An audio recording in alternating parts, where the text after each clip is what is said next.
And thank you for listening to Utah Public Radio. Up next, it's our weekly movie review. Here's our film critic, Casey T. Allen. When a high-end art thief breaks into an apartment alone for his latest job, things don't go according to plan.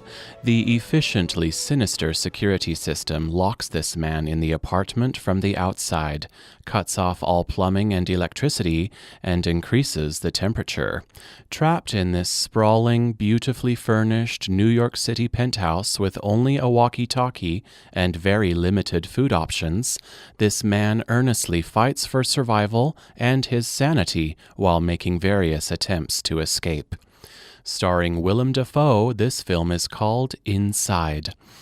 From past reviews I've given, it's safe to say I enjoy experimental, independent art house film, because I love applauding movie makers who try something different that's outside the mainstream. But that doesn't mean every artsy, imaginative film is a great one. Actor Willem Dafoe is perfectly cast in this film since he embodies with such ease the unnerving characters in strange, dreamlike settings of films like The Lighthouse from 2019, Antichrist from 2009, and Shadow of the Vampire from 2000. His face is so pliable, so adaptable. It's like watching a rubber band marry the inside of a lava lamp.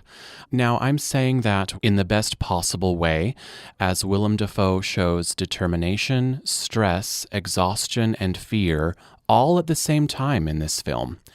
Inside was initially released in the U.S. in March of 2023, but it wasn't distributed very widely at that time, so it didn't reach many audiences.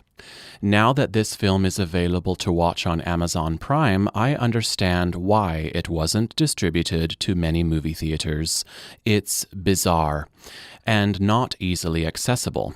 Inside has very little dialogue since Willem Dafoe is the only person on screen most of the time, and the only other people in this film are shown on the silent black and white screens of numerous security cameras.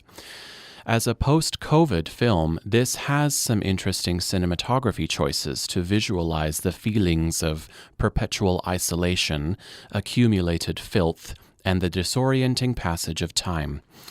Inside is not a psychological thriller, but is more of a psychological study on humanity and our constant needs to build or destroy, to read stories or write them, to consume or to explore. The pieces of contemporary art are shot beautifully in this film, but it could have been more exciting and more interesting if it didn't spend so much time trying to be such an austere, philosophical daydream. I hope Greek director Vasilis Katsopas will keep making movies. I just hope his next one will have more of a dramatic jab instead of just a light puncture.